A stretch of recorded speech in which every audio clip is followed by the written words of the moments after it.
নমস্কাৰ বন্ধুসকল, আজিৰ এই দিনটোত মই আহিছোঁ ডুবাই মন্দিৰলৈ হনুমান জয়ন্তীৰ পবিত্ৰ অৱসৰত। এই মন্দিৰভাগৰ পৰিৱেশটো একেবাৰে ধৰ্মময়। আজি পিছে মানুহ বহুত বেছি, যিহেতু আজি হনুমান জয়ন্তী চবেই আহিছে। ইয়াতে ভক্তসকলে ইয়াতে পূজা কৰে, হনুমান চালিচা পাঠ আৰু ভজনৰ মাজেৰে এই দিনটো উদযাপন কৰি আছে।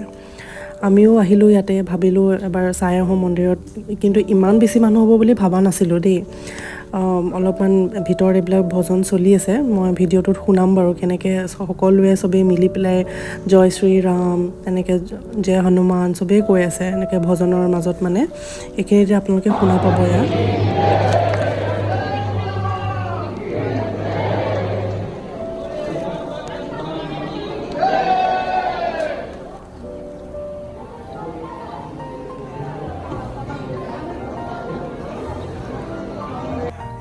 এয়া ৰিদ্ধিয়ে নমস্কাৰ কৰিয়ে আছে।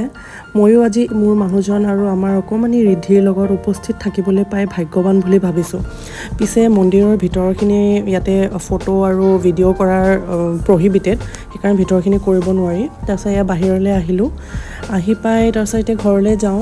ৰাস্তাত ভাবিলোঁ একাপ কফি এনেকৈ খাই লওঁ, এয়া আনিছে তেওঁ কফি আৰু কিবাকিবি আনিছে। তাৰপিছত গৈ পাওঁতে ৰাতি আমাৰ গধূলিয়ে হ'ল সময়টো। গধূলিৰ ভাগটো এনেকুৱা অলপমান ভিডিঅ' কৰি আনিছোঁ। ঠিক আছে বাৰু, ভিডিঅ'টো যদি ভাল লাগিছে তেতিয়াহ'লে শ্বেয়াৰ কৰি দিব। Thank U.